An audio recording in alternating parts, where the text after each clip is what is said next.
Welcome, Spencer McLean. It's been, an anticipated guest. I'm really happy to have you on our show. How are you? I'm doing great, thanks, Alex. Nice to meet you and be on the show. I'm excited for Perfect. this. Spencer McLean is a registered clinical counselor in British Columbia, Canada.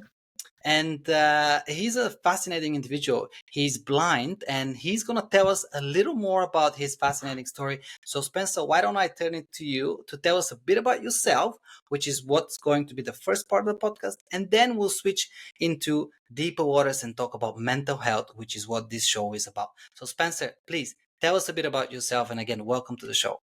Well, thank you. Yes, I've I've had a bit of an interesting journey in life. I think as most of us have had. If you're listening to the show, you're probably interested in lots of sort of areas of life that are kind of a little bit off the main pathway.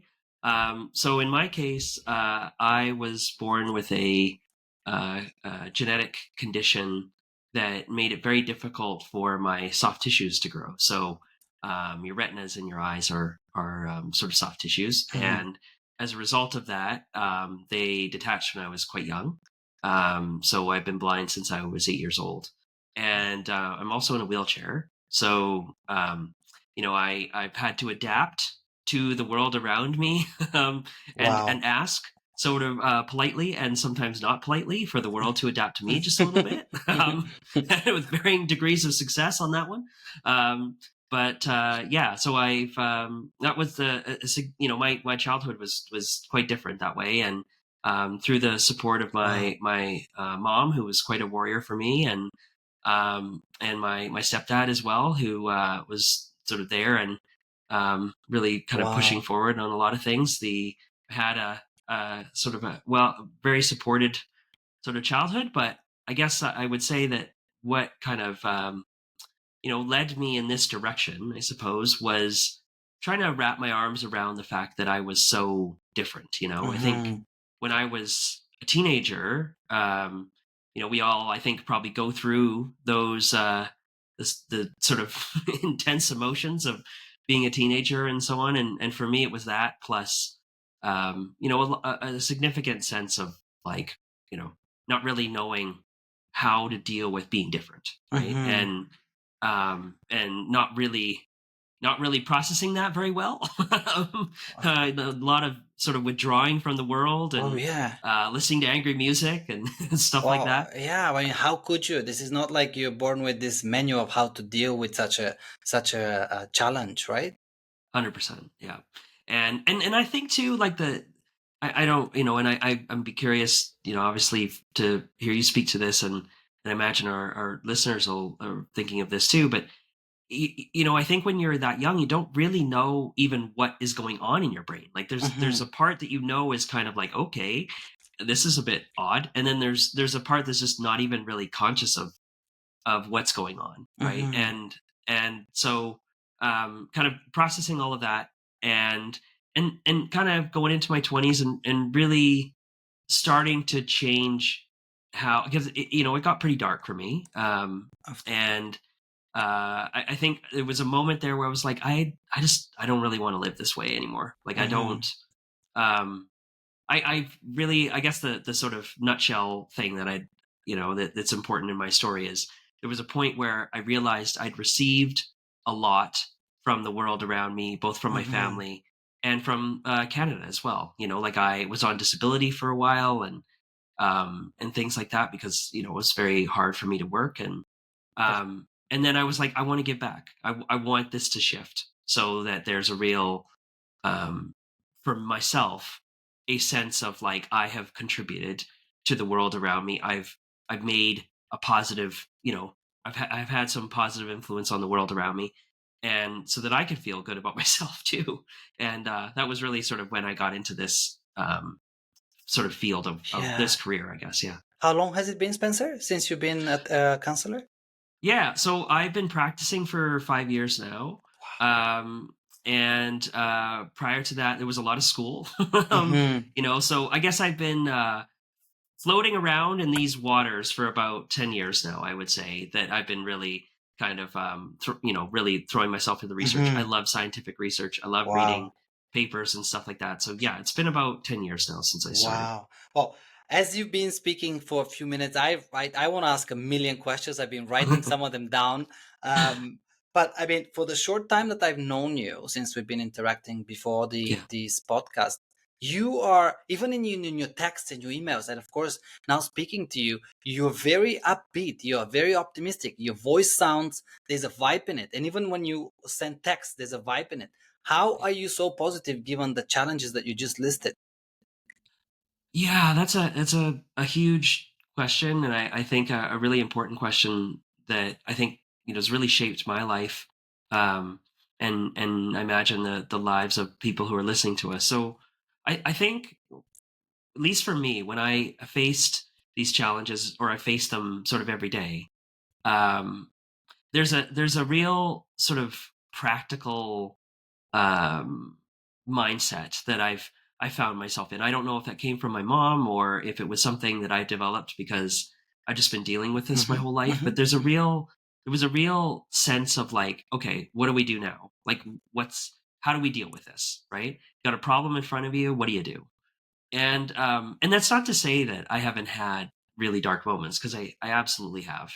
But I guess I feel like negativity, at least for me, is draining. Like mhm, it empties me out, and it makes me like not want to move, like mhm, physically move. It mhm, just mhm, it doesn't.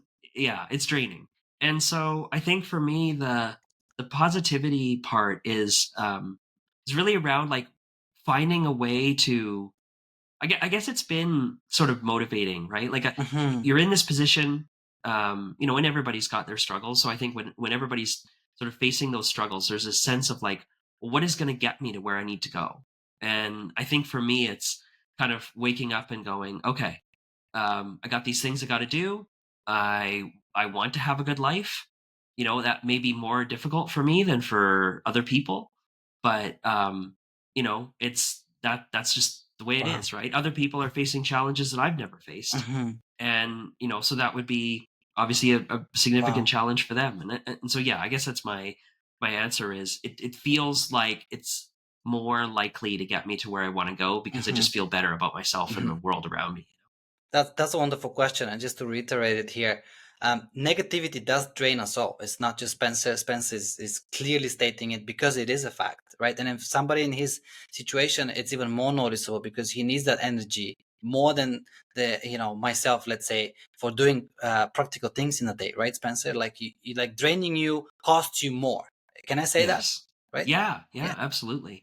And I think that shows up in the research too, just to say quickly, like there's a sort of, I think it's called the negativity bias, which is your brain tends to remember bad stuff more than good stuff, right? Mhm. And we sort of sieve out the good stuff because because the your brain's kind of like focused on threats, right? For a lot, whether Yeah. they're. Is it a Yeah, go ahead. self-protection mechanism then, Spencer? Yeah, Is it? Oh, I okay. think so. Yeah, because it's trying your brain. I think for the most part is trying to keep you safe.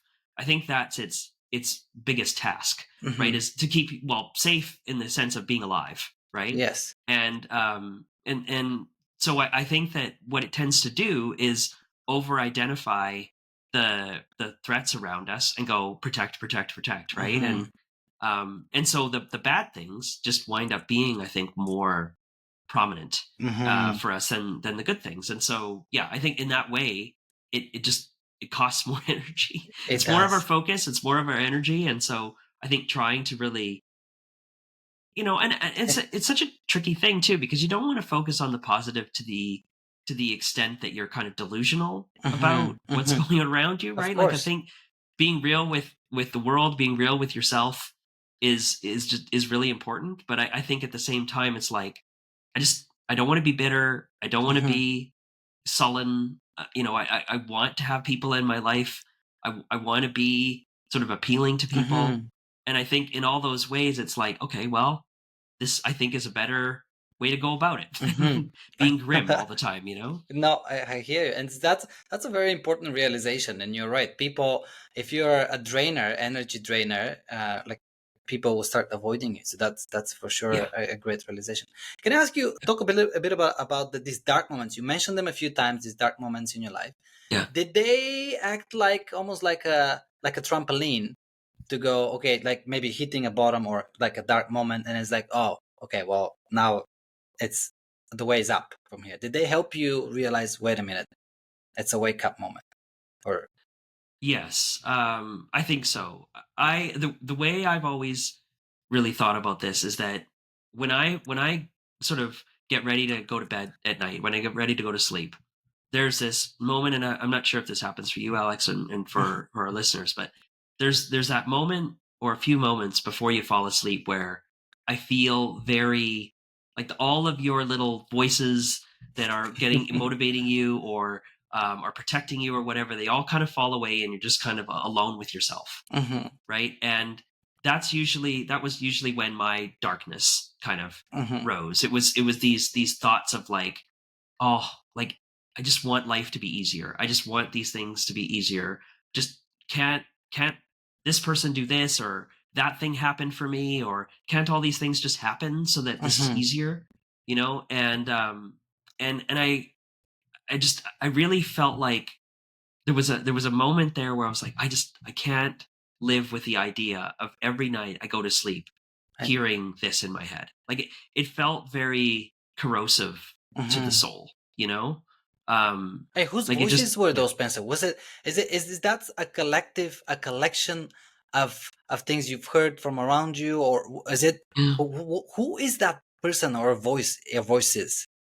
I think it's probably the yeah, it's a great question. I think for me it's probably just wanting the voice, the part of your brain that just sort of you're having to really try hard here, and you're getting kind of bitter about how to try hard, and so why don't we just make this easier for you, right? If these things happened, like if someone just rocked up to your door and like said, here's $1 million, life would be a lot easier for you, and it'd be a lot easier for me, right? Hmm. And I think it's just like, this is, I don't want this to be so hard. I hear you. And I don't want it to be so hard to have good friends Hmm. and to move forward with your career, and like if you're or you're facing money problems, right? Like all those kinds of things. I think we all probably in some way kind of go, well, wouldn't it be nice if my job just paid me 50% more? you Yes. know all those kinds of things, right? And I think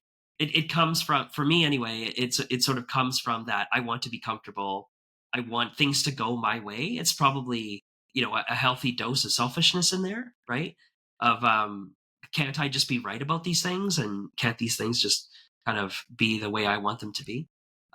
So yeah, I would say that's the answer, and I Hmm. think that's why I really felt like it was sort of corroding my soul, Hmm. because Of I course. I just felt this sense of like, you don't want to be this person, man.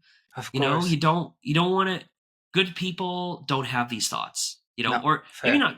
Yeah, and maybe good people's too, like nice people Yes. don't have these. Happy people don't have these thoughts, or right? they don't identify or fall for them as much. Like I think most Exactly. people do have some sort of talker, right, at some Yeah. point.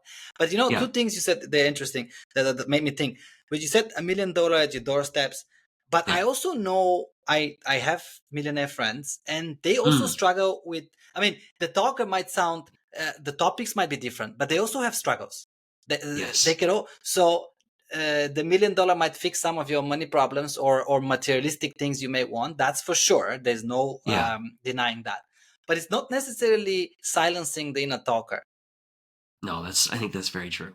And I think that's been the lesson that I've learned through this journey too, is that, there's always something for your brain to fuss at, right? For it to you know, for it to worry about, right? Because I just feel like that's kind of, and especially when you do this work, and I know we'll talk about this later, but I think that's why anxiety is so significant in our population, is that your brain is sort of predisposed to worrying about things, and now we've just got a lot to worry about, right? Hmm. And that then sort of translates into anxiety, right? So no, Yes. I think it's an excellent point. And so I guess to sort of wrap up this little those little dark thoughts of mine, I really started to identify, like, instead of wishing that everything was different, make it different.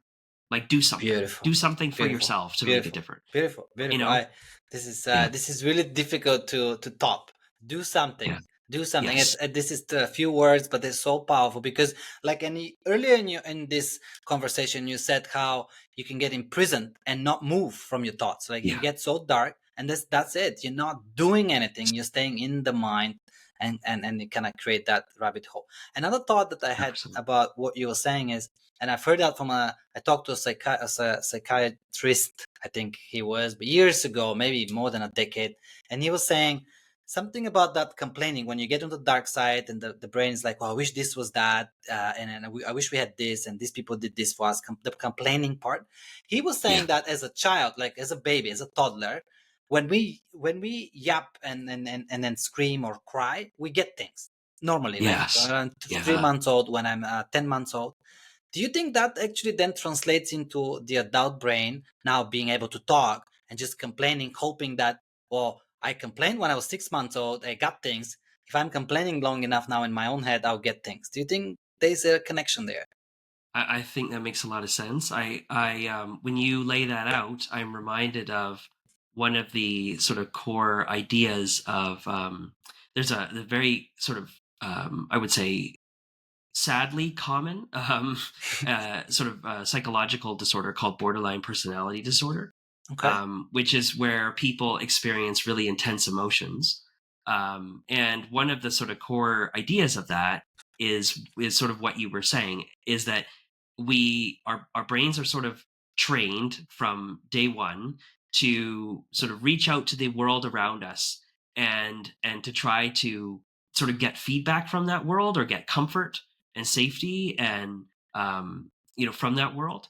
And if people don't receive that, like if they're asking for those things and they don't receive those things, oftentimes what happens to people, at least for people who experience this particular condition, is that they get louder and louder and louder. Mm-hmm. Not only their voices, but their emotions and their Mm-hmm. thoughts get Mm-hmm. more intense, because they're just trying to turn up the volume. Like when you're in a fight with somebody, and it just your voices start to raise and raise and raise, right? Same sort of thing. And Yes. then it winds up being really quite dangerous for some of those folks because of the intensity of their emotions, right? So I suspect that is there's a lot of merit to what you Mm-hmm. said there, in that we try to just, you're trying to get stuff from the environment around you, and if you don't get it, it becomes problematic for you. And if you do, like if you get it too much, I think it probably becomes problematic for you, because your Mm-hmm. whole, and I think that I experienced this too, is I was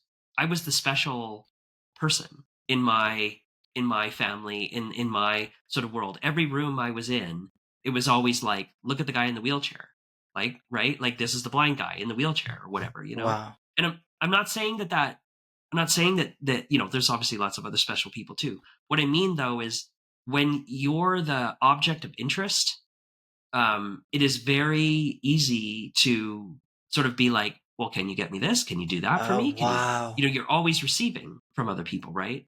And I find that was really toxic for me. How Like are I you really, realizing this is amazing? Like most people, like this is like, and I want to repeat it. And sorry to interrupt you, but like what you're no, saying is, yes, it becomes your identity, and you can take advantage of that identity easily. Like you said, well, absolutely, I'm in a wheelchair and I'm blind, and you're responsible, almost obligated to get things for me. You're my mom, or you're my cousin, or you're my friend, yeah. and I'm in this position.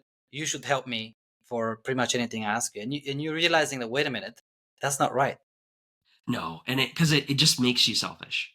Sorry, I'll say it this way: it made me selfish, right? Hmm. And because everything is kind of set on receiving from other people, and you get very habituated, or you habituate yourself to doing that. And then I think there's I don't know how, I think it was probably a series of moments for me that shifted that around. Like where your actions hurt the people around you in some way, right? Like they sort of express that hurt, and you're like, oh geez, what am I doing here? You have a bit of a realization that you're Wow. taking too much from other Wow. people, right? And then it's like, okay, I need to give more. I need to be more Wow. about other people than about me. Wow. And but yeah, I think I don't know. To cap this off, I feel like things need to be in balance, right? Hmm. There's a lot of good to darkness, you know, in the sense of like it makes you realize things, like you were saying, the trampoline Hmm. moment. I think Hmm. that's really wise. And but it can't be too dark and it can't be Hmm. too bright, Hmm. because if it is, then you know you're out of kind of this alignment with yourself, right? It Correct. seems to really reduce, at least for me anyway, Correct. the sort of ability to be flexible Yes. within my life, you know. So I Hmm. sort of strive for that kind of balance Hmm. of like having these different things in my life, but not leaning so much into one of them that I sort of forget Wow. the other side of it, you know. This is wonderful, and thank you for making that, clarifying that you've realized that, because this is huge. Because it's Yeah. easy, I think, to, even if you're just, you have an illness of something, could be cancer or heart problems, you can easily make that identity about yourself. Oh, I'm the guy with the cancer, or I'm the guy with this, and then it becomes you. That illness or whatever you're struggling, it becomes you. It identifies you, but um, there's so much more to a human being than that Oh, state, totally. right? Right. Completely, yeah. Yeah, and I think being as making your world as big as you can, making yourself as big as you can, in the sense of like enriching yourself Hmm. with books, with Hmm. you know, with movies, with Wow. whatever, like ideas. I guess that's really what I'm grasping for here. Hmm. Is like enriching yourself with ideas, because I think it makes you think differently about yourself in the world, and then that can kind of help you be like, okay, who am I? Like who do I want to be? Where Hmm. do I want to go?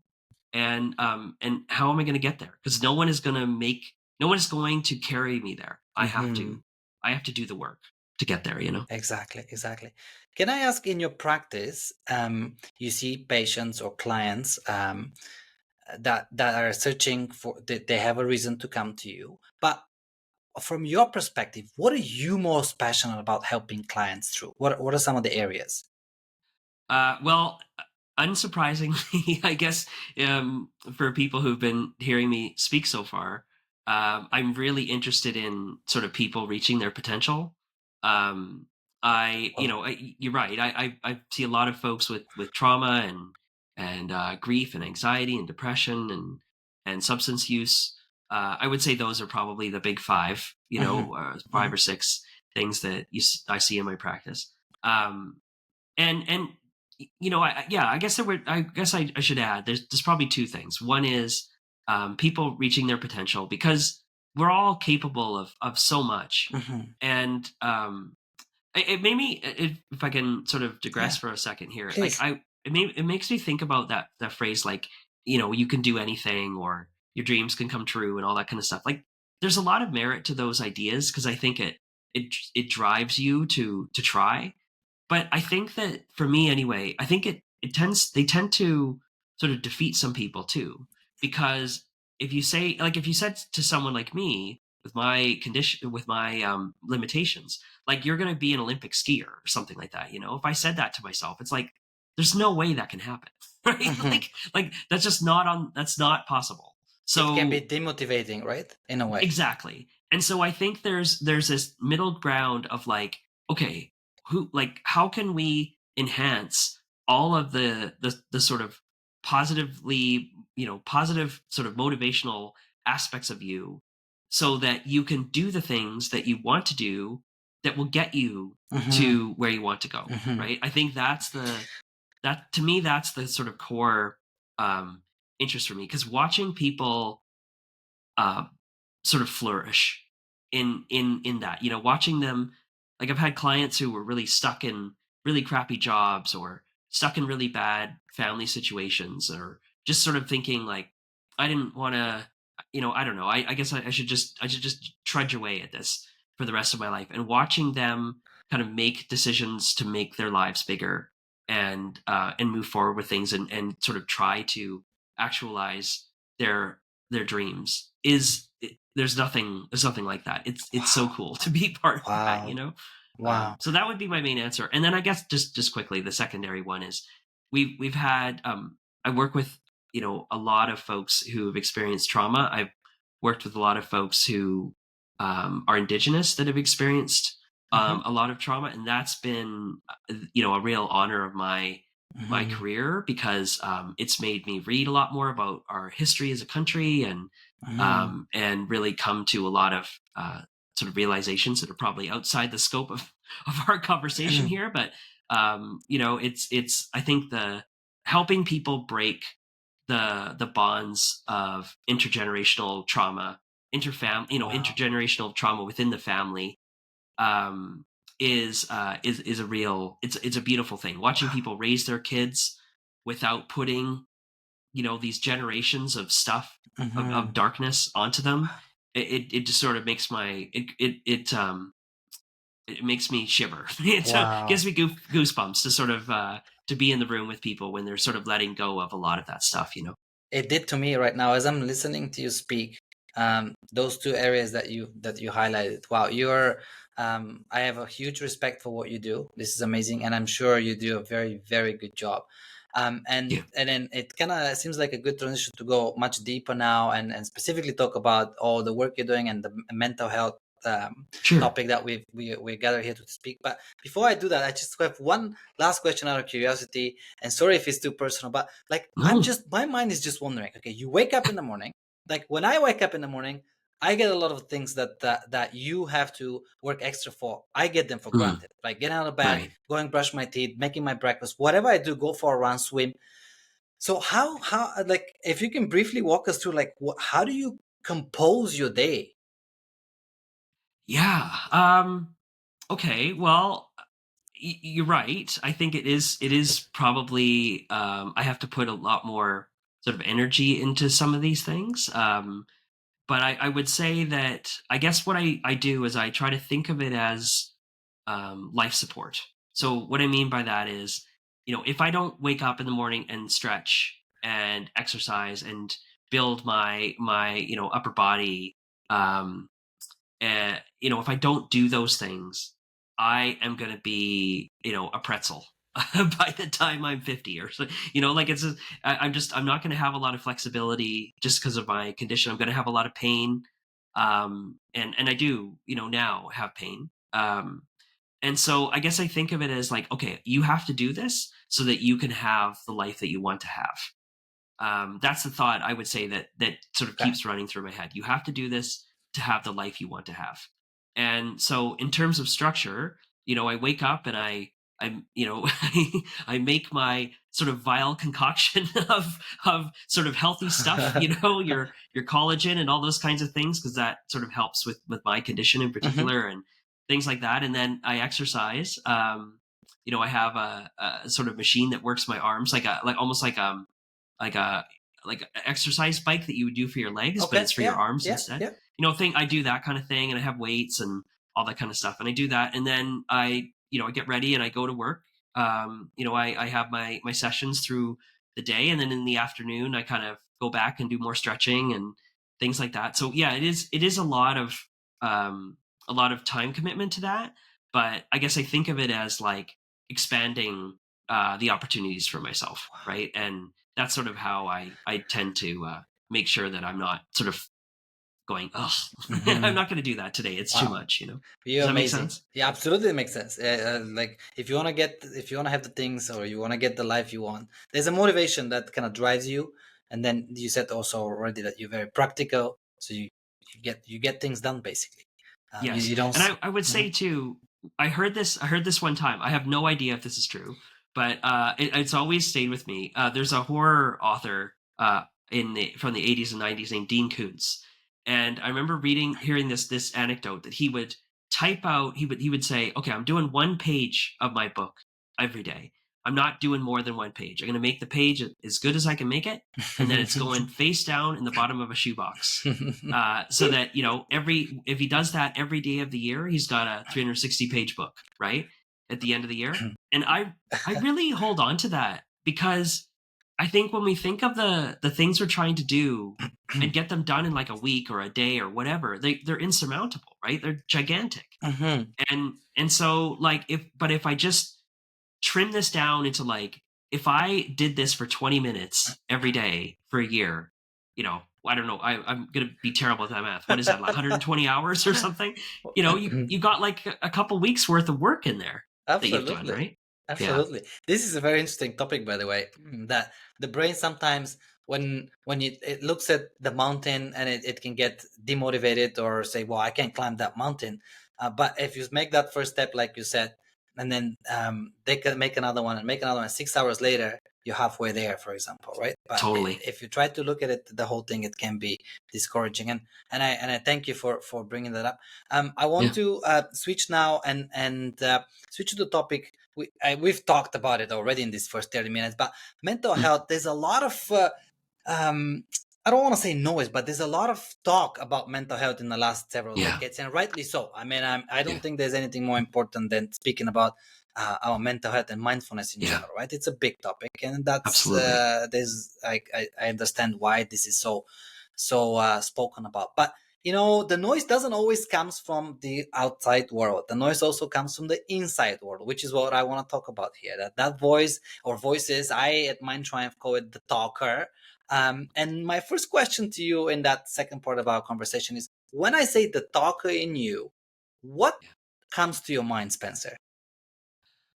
Um, I think the overwhelming sort of experience of our day is usually that voice in your head, right? It's that the voice saying you're hungry, you're not hungry, you should go watch TV instead of doing this thing that you want to do instead. It's that voice that's kind of like getting you to do things um that are sometimes sort of necessary for you to do, but also sometimes like, you know, you don't really have to do that. You know, it's not, you could just sort of sit here on the couch. Like you don't have to do these things, right? At least that's the shape that mine takes, right? The voice that's sort of like, just chill out, don't do all this stuff. But I think, I imagine, and I certainly my practice, I think, reflects this, is that everyone's got some version of that voice. But it's tuned to a different channel for everybody, Mhm, right? So for me, it is more motivation based. It's like, do it or don't, you know? mhm. But I find for a lot of other people, it's just, it's so, um, self-defeating, right? For them, Mhm. it's so like, you are a pile of garbage, you know, and no one is ever going to like you, and no one is ever going to want to hang out with you, or no one is ever going to want to do anything Well, nice for you, well, or thanks for like bringing all that of up, those though. things, But I right? mean, how? Yeah, Okay, you just said it, and I'm going to quote this: "You're a pile of yeah, garbage." This is not uncommon. Many yeah, people, I have had these thoughts in my life, and sometimes they yeah, still come up. Why are we, as human, as a species, right? It yeah, sounds in your head, and you believe it, and you carry it with you. It almost defies any logic. If you have a friend that calls you your pile of garbage every day, you're not gonna hang out with that person, right? Like, totally, but yet, totally. I and many of us keep clinging to that voice. Yeah, I think there's a lot that goes into this. I would say my instinct is to say, and I'm not, again, it's just me, is that a lot of it comes from childhood. For a lot of Mm, people, I would say this mm-hmm, has shown up in my practice a lot, is that mm-hmm. childhood experiences, whether they're positive or negative, I think are they're sort of extra powerful because I think they're often the first time we experience anything. That's sort of my theory anyway, is that Mm-hmm. it just gets burned a little bit deeper into your brain For sure. than your subsequent ones, right? And so I think for a lot of people, those ideas of self are sort of set early on, Mm. and not even necessarily like, I'm not even saying that the people around the you and in the childhood years are abusive necessarily, but I think a lot of the ideas of self are sort of established, right? Like, we've had people who in my life and in my practice are like, they were 12 years old and like no one came to their birthday party, like they invited 20 Mm. people and no one showed up, Oh, I right? see. And so you get those kinds of experiences where it's not malicious. Well, I suppose you could argue there's some maliciousness there, whatever. But it's not like someone locked you in a cage for a year, and Mhm. like it's not. It doesn't have that same intentionality, but it's still just like burns into you that sense of like, Got it. no one is. I'm not likable, right? Okay. And then I think trying to shake that becomes like, sorry, Yes, please. just to wrap this up, I think that what happens is that idea gets set, and then uprooting that idea like a bad plant, like a bad Yes. weed, Yes.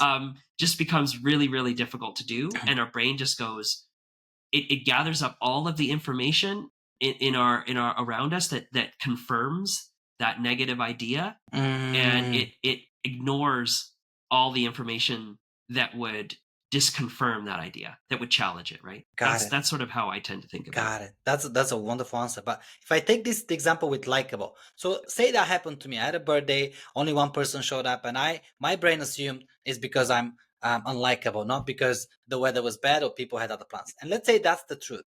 But now, Right. now 20 years later or 30 years later, if my brain keeps saying that to me in different versions, what is it? What's the purpose? Like this is past. It's gone 20 years ago. It was a horrible experience as a kid. Okay, understandable. But now 20 Yeah. years later, what's the purpose of the Yeah. brain repeating that to me? What's is there any benefit to it? So I would. So I'll give you my answer again. Not sure that this is the the answer, Hmm. assuming we have one. But my instinct there is that the brain would much rather tell you a story it believes is true, i.e., this negative story we're talking about, because it's protecting you from the hurt of you going out and challenging that idea and getting hurt worse, right? Or Oh. having it confirmed, right? So you're the pain of what you know is easier. This is, I think, the to the extent that there's any logic of this part of our brain, right? I think that's the idea, is that the known is better than the unknown. Even if it's painful, what you know Hmm.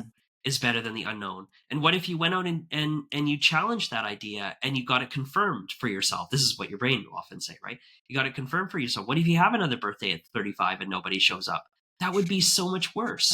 So Hmm. just don't even try, right? Safe, safe, safe, safe, safe. Don't try, don't Wow. try. And I think that's the idea, is trying to protect you. But this is where I think the anxious brain is so misguided, right? it Hmm. it is it is really, to the extent that it's able to think about this in any way, I think it's very simplistic. It's just, you're better off with the known. Don't stray from what you know, because you're going to get hurt worse. And what we find, and this sort of goes into, now I'm on sort of firmer research ground, because this is an area Hmm. I've looked Hmm. at quite Please. extensively. What we find, I think, is that the only way to really overcome that anxiety and overcome that fear is to directly challenge it. Hmm. Hmm. Because what you then find is like, oh, actually, this stupid part of my brain is wrong, right? And but you can only do that if you try to do the Hmm. thing that you're afraid of, Hmm. right? The only thing you can do is to have the birthday at 35 and, oh, look, 10 people showed up, right? Like you can't tell yourself, I know there's certain sort of areas where, like, I've read a little bit about like manifesting and things like that, and I'm not here to put those down. Like, there's other people have come up with other ways of Hmm. trying to get over that hump by just sort of thinking about it in a Hmm. positive way. But from I would say the research says, and my experience would back up the idea that you have to directly Hmm. do the thing you're afraid Hmm. of, to sort of get over that idea. Is that answering your It's question? perfectly answering the question, and I 100% agree. And I've heard this before. Like my reality or the story in my mind, even though it hurts, it I prefer it over the unknown. Right? That's what the brain would say. Right? And it's Yes. exactly what you're saying. Even though it's painful, I'll stay in it with it. And but if you're really ready to change it, another experience that would challenge that directly, like right, is the Yes. probably, if not the only, the best way in my opinion as well to correct that mindset, for sure. Yeah, Okay, that I, was I I think it's this. it's it's it's a it's probably the part of mental health work that Hmm. seems the most cruel, I would say, is this sort of challenging your fears, because Hmm. it just seems so mean. Like, right? Like, let's say you're someone who has like OCD, and you fear sort of contamination, right? The germs and all that kind of stuff. Let's say you have that. It's like the idea of getting over that by like sticking your hand in like a dirty garbage can seems so brutal, right? But I think it really is.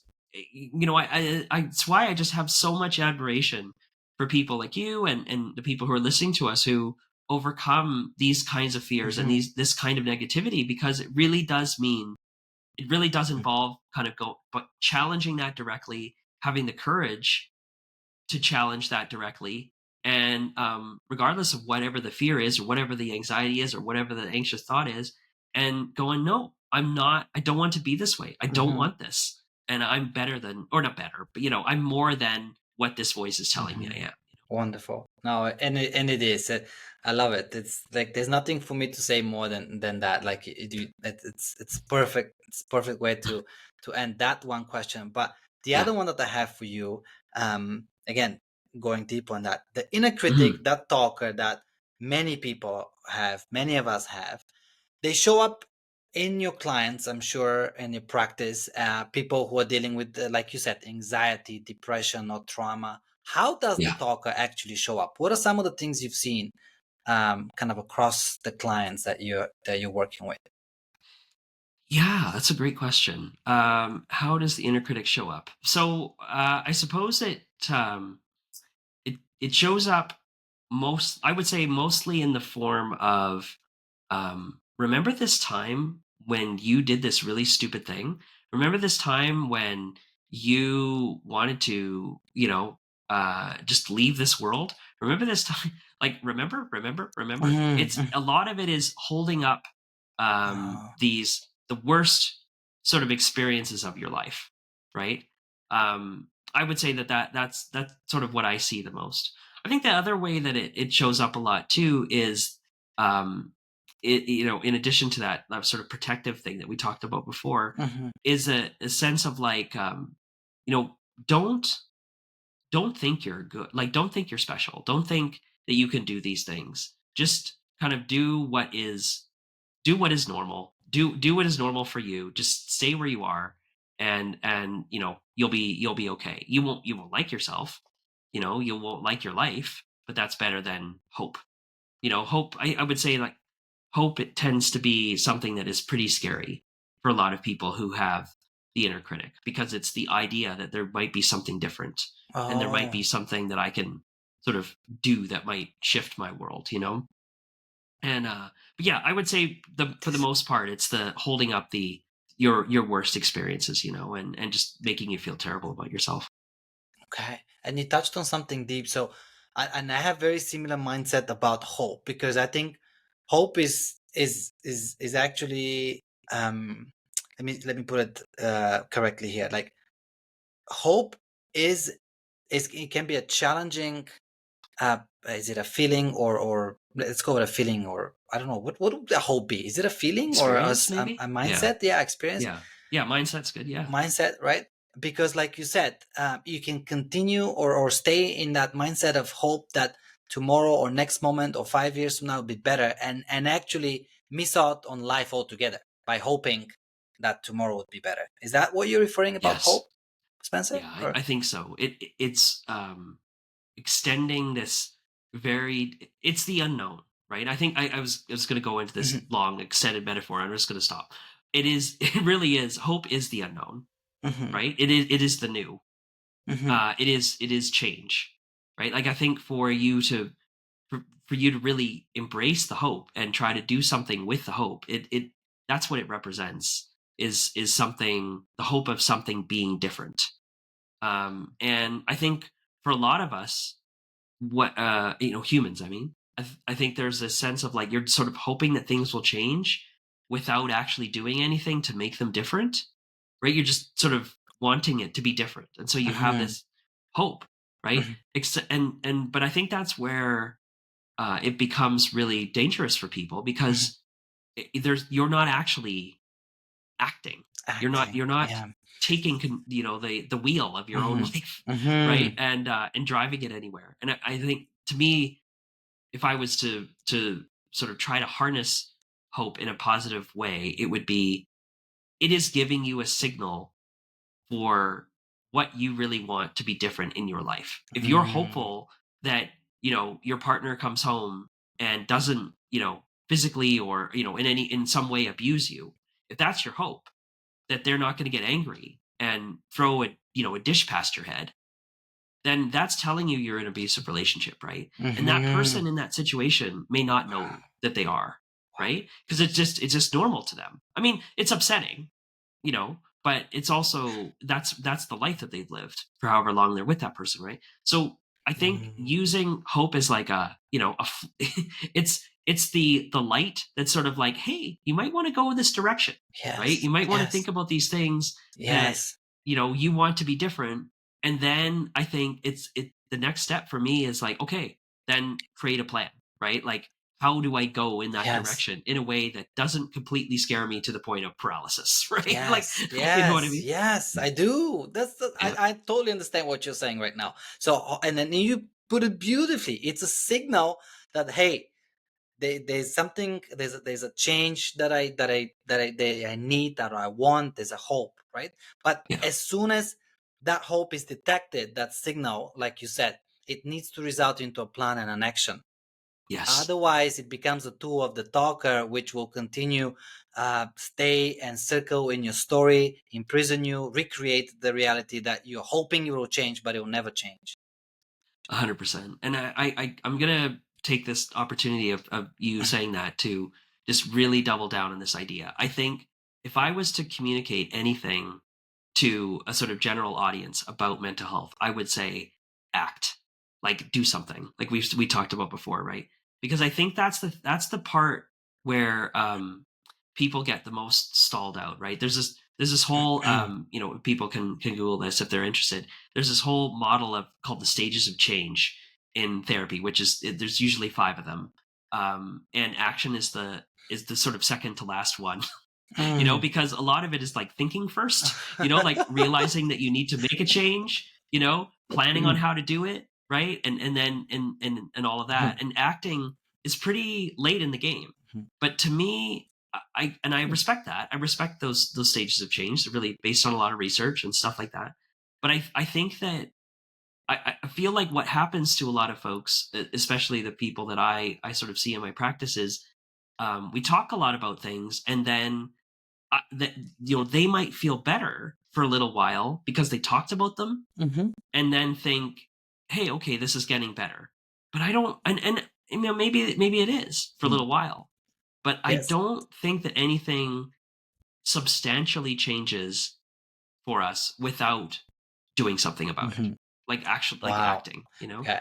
and I think focusing on that, and maybe even treating it sort of like a science experiment, right? Like, go, okay, I'm going to try this, as long as it's safe, right? You obviously want to be safe, but you try something and it's like, that didn't work.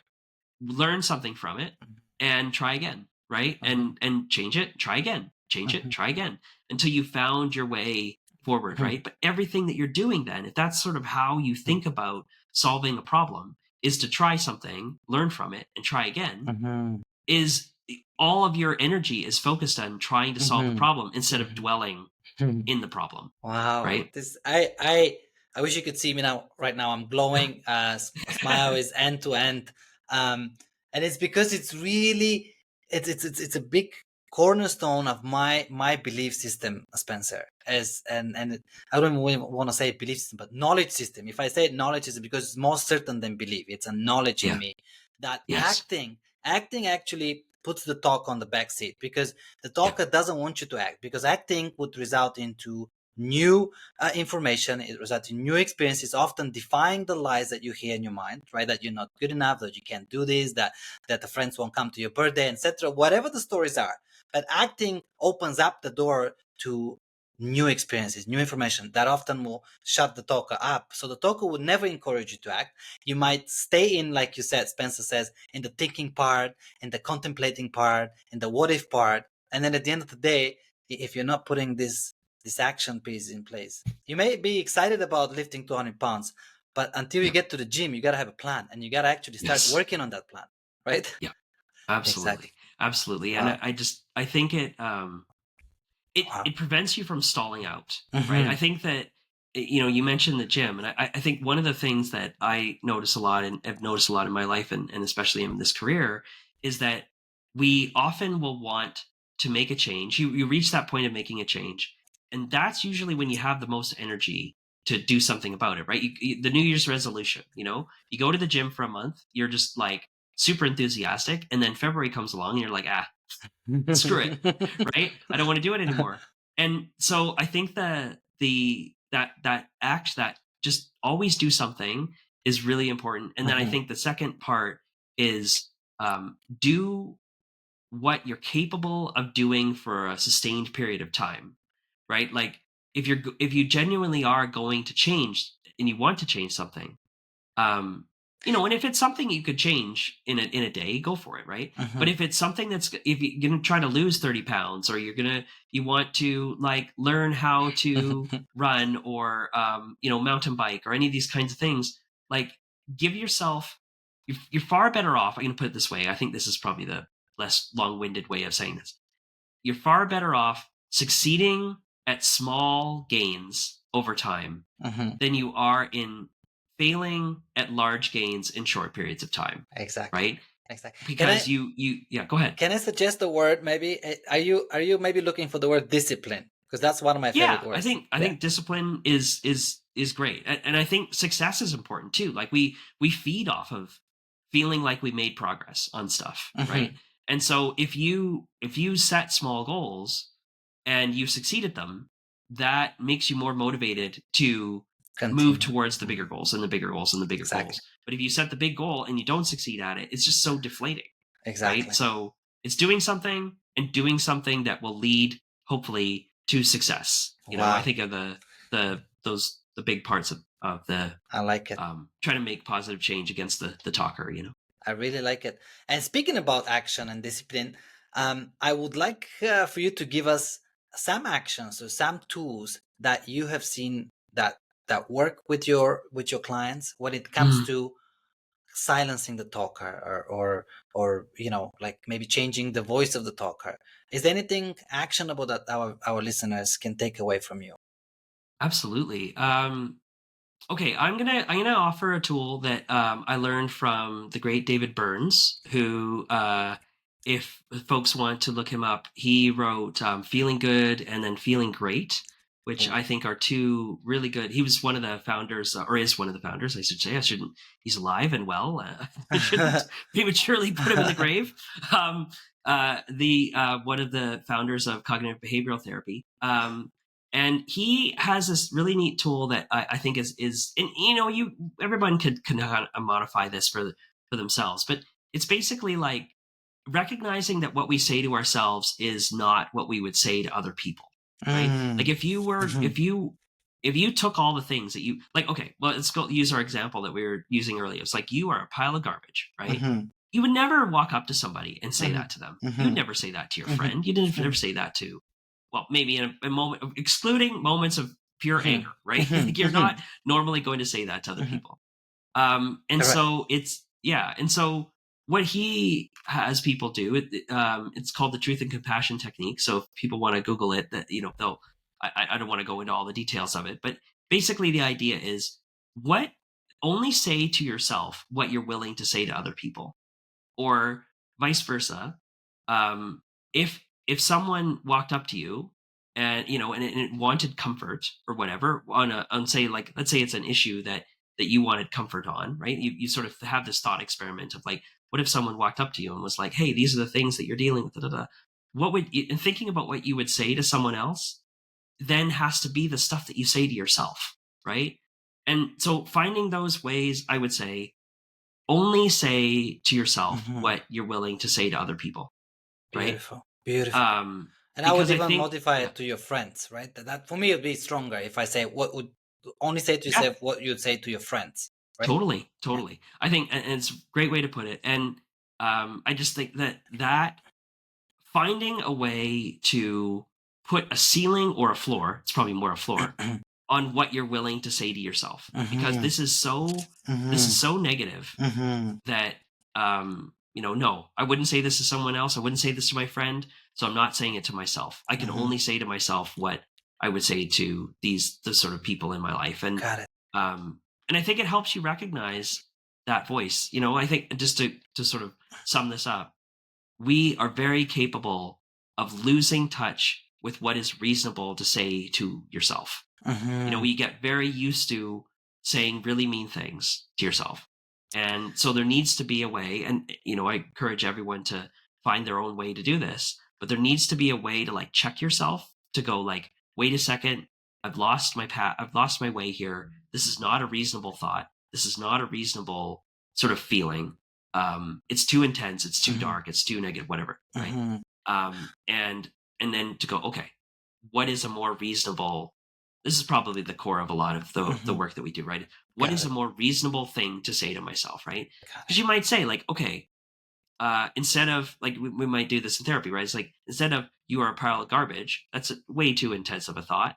What's a more reasonable thought? Well, the more reasonable thought might be like, well, you know what? I really did screw that situation up. Like I messed that thing up at work, or I really was mean to my partner there. Like that was not my finest moment. Mm-hmm. But that doesn't mean that I am this person. It doesn't mean that I have Mm-hmm. to continue to be this person. Mm-hmm. I can make positive, I can make some changes and do something different, right? So I think it Mm-hmm. leads to a more a way finding a way to make your inner voice more reasonable, so Mm-hmm. that you can then act in a more sort of positive, healthy Mm-hmm. way, right? Does Wow. that make No, sense? perfect. You're moving more towards what is actually happening, like, right? Yes. Instead of the Yes. description that the voice can go, like you said, way too negative. Can I ask you? 100%. We talked about anxiety, we talked about depression and trauma, and the 4 or 5 things you mentioned that you most Mhm. work with your clients, and these are not walk in the park situations. Like I've been No. there, and many people are there, and it's an increasing number of. It seems to be, anyways. So the talker isn't a joke. It's causing some serious, um, challenging situations and just lifestyles in us. Yes. Um, what's the future of that? Is it are we? Is it just happening to the extent where we are about to wake up of it? Like what? Where are we going with it? With as a humanity, obviously, it's causing trouble. Mhm.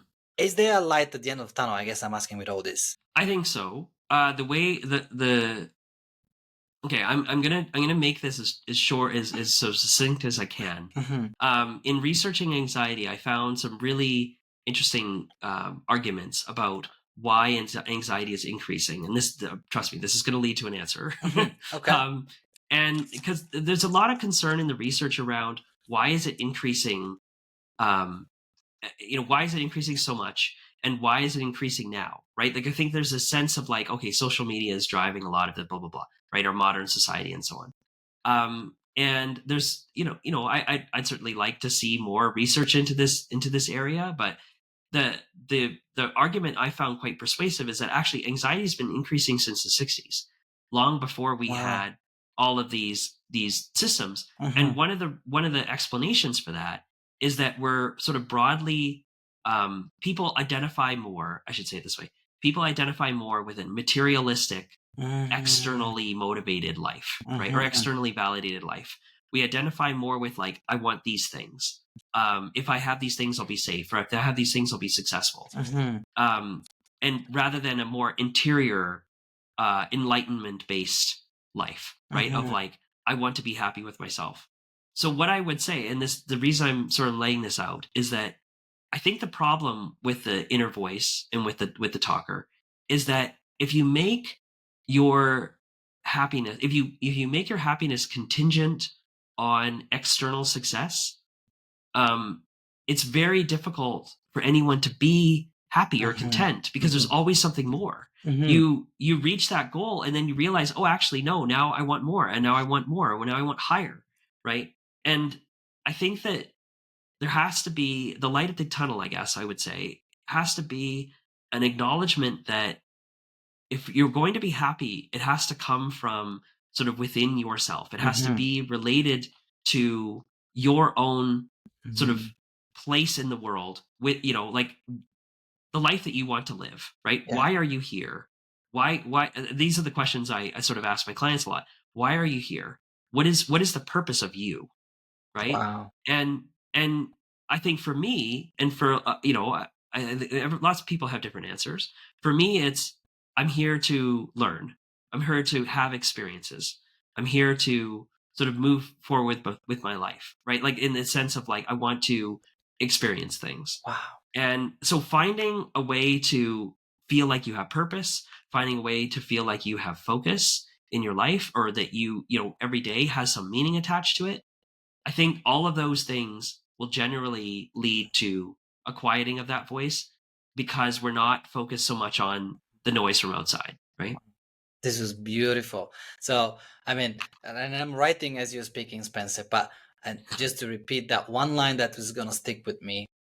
If you um, put your joy and your being, contentment on the outside world, or like Spencer said, of getting more or being more, you have more and more so we've done as humans. You have a lot more the opportunity to get disappointed is a lot more because there's a lot more things you don't control and there's always more to get.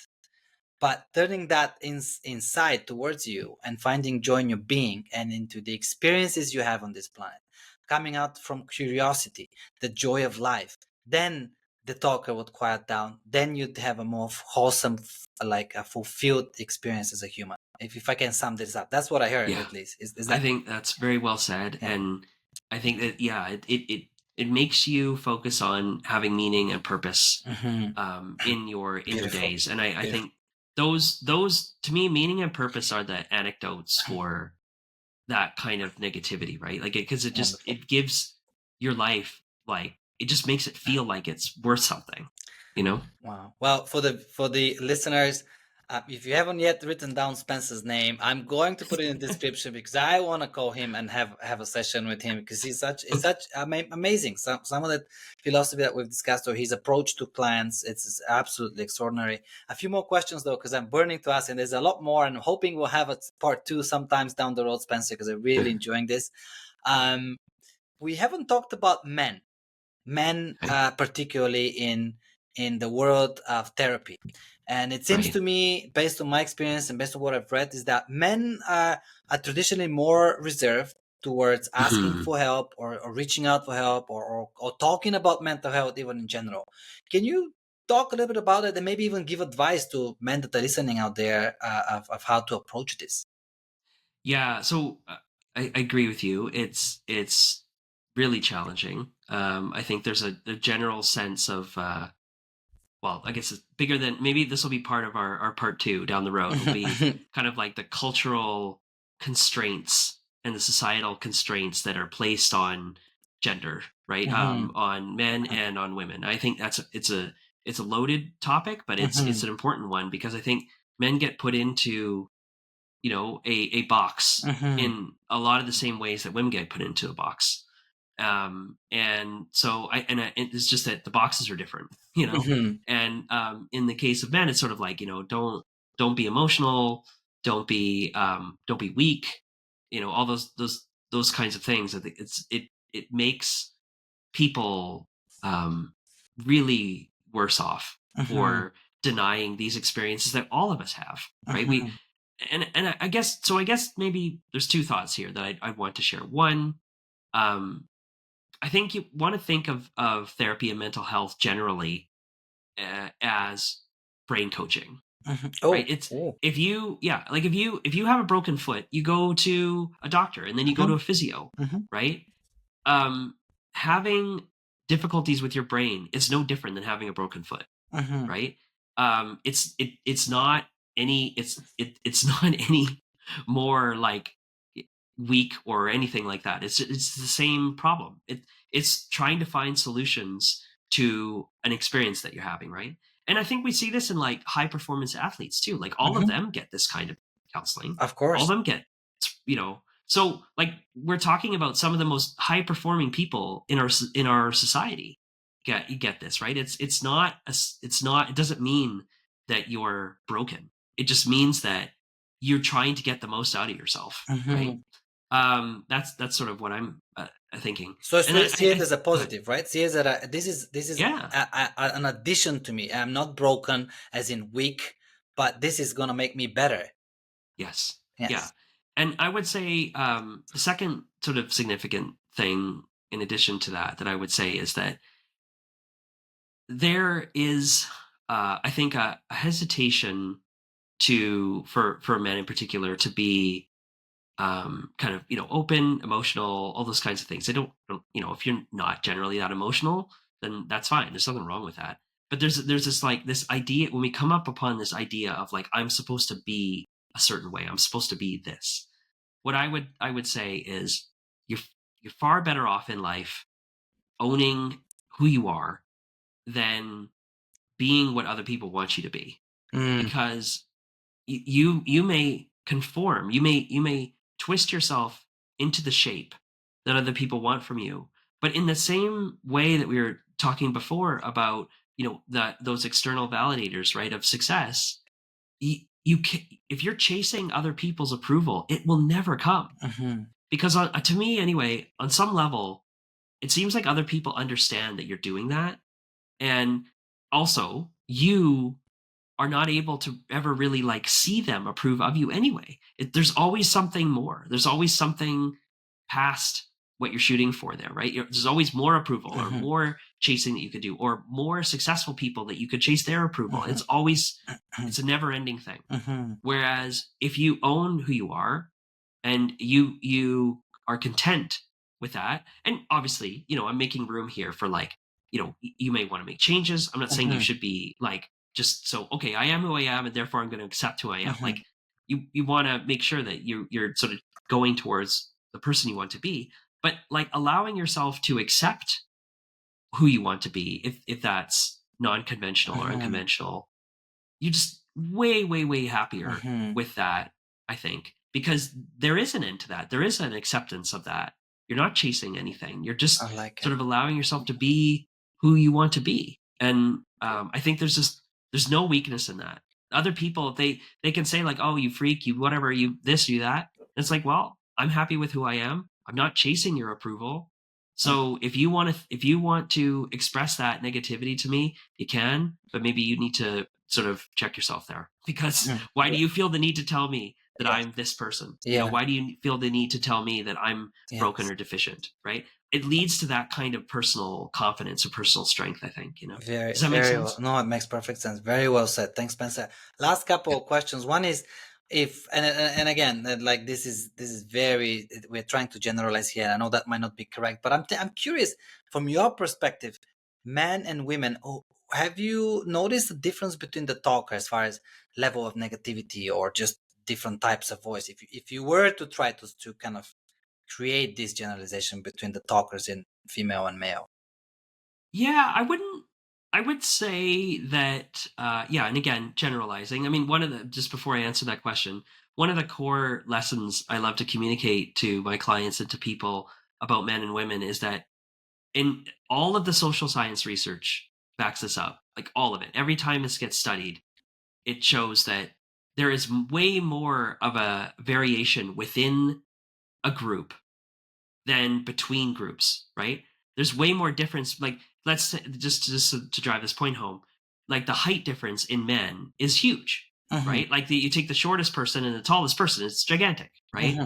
There's way more difference within a group than there is between groups. So Oh. I just want to put that down on the ground because I Oh, think okay, okay, okay. yeah, it's important to remember that like there aren't these like gigantic differences, at least in the research Hmm. between men and women, right? And I would say my practice backs that up. The intensity level of sort of negative personal negativity is probably roughly the same. I think how that manifests. I think the behavior that comes out of that is probably different. There's a lot the things that men do. Hmm. I think it sort of comes out more probably in anger, right? Okay. Because that is a sort of more acceptable emotion, I think, for men than it is for women, right? So it results in sort of physical violence more and sort of highly violent self harm. I think more, right?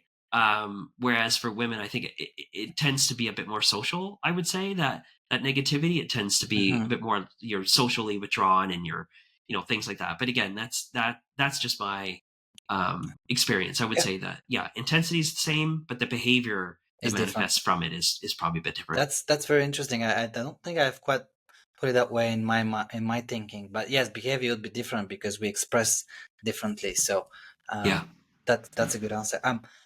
as I said, repeating myself, million questions more I want to ask. We will have a part two down the road, because as you continue to have this practice, you continue to learn and evolve. And I would love to have a part two down the road that I'll ask more, maybe another small part of the million questions I want to ask you. But you're an incredible human. I have a kind of a landing question that I ask everybody, and that's the following: if your talker was an actual human being separate outside of you, what would you tell it?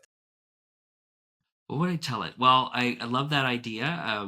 We call that externalization, which is an awesome thing for people to do, to sort of pull the thing out of yourself and talk to it like an external thing, because I think it's sort of easier to process those experiences and make progress on them.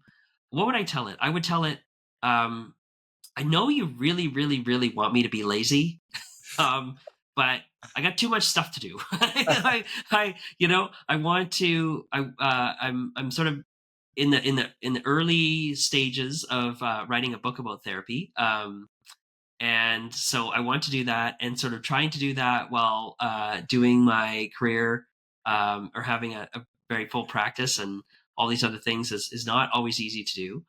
So I would say, yeah, I know you want me to be lazy and sit on the couch, but you will thank me later when I've done all of this work, or I will reward you later for sitting on the couch once the book's done, or something like that. Does that make sense? That makes sense. We didn't talk much about your own experience. We talked about the darkness. We talked about the moments. We talked about the fact that it wants you to be lazy at times. Do you have a name for your talker? Some people named your talker their talker. I don't know if yeah, it would be. I haven't given it a name, but it would be very. It would probably be like something cute about slothfulness or something like that. It would be. I would picture it as like a big, cute cartoon sloth, I suppose, because it always just wants me to like watch TV and eat popcorn. That was beautiful. Well, Spencer, thank you very much again. It's a huge pleasure. You gave us, you kind of got us into your world a little bit, and you were very open about first your own experiences as being blind and being in a wheelchair, which was very honorable to share all that. And then we talked about your practice. We talked about mental health a lot. We touched on a few topics deeper than others. We talked about the talker quite a bit. Is there anything, one last line you want to leave the listeners with for us to Wow. wrap it up? I guess what I would say is change is a wonderful thing. I think I guess maybe the single line I try to formulate here would be, you're far better off challenging yourself on what is scary than you are accepting the status quo, assuming that the status quo sucks for you, right? Because I think in the moment it's scary. In the moment it's like, oh, how am I going to do this? But the more thought you put into trying to make that different for yourself, the happier you're going to be. I think that sense of momentum, and sense of movement, that sense of like things are possible for you, I think all of that, it enhances our sense of purpose. It enhances our confidence. It just so many things that it does for you, to just feel like I can do this. Don't get stuck on the idea that you're too old to change, or you're too whatever to change. It's always there for you to do. It's just about finding the way for you to do it. Beautiful. You can do this. I would like to end with this again. Thank you, Spencer. It was an honor. Oh, absolutely. Thank you. Alex is great. Thank you for listening to my tribe. Share it or leave me a note. Remember, your talker isn't you. Presence is. Less talker, more presence. See you next time.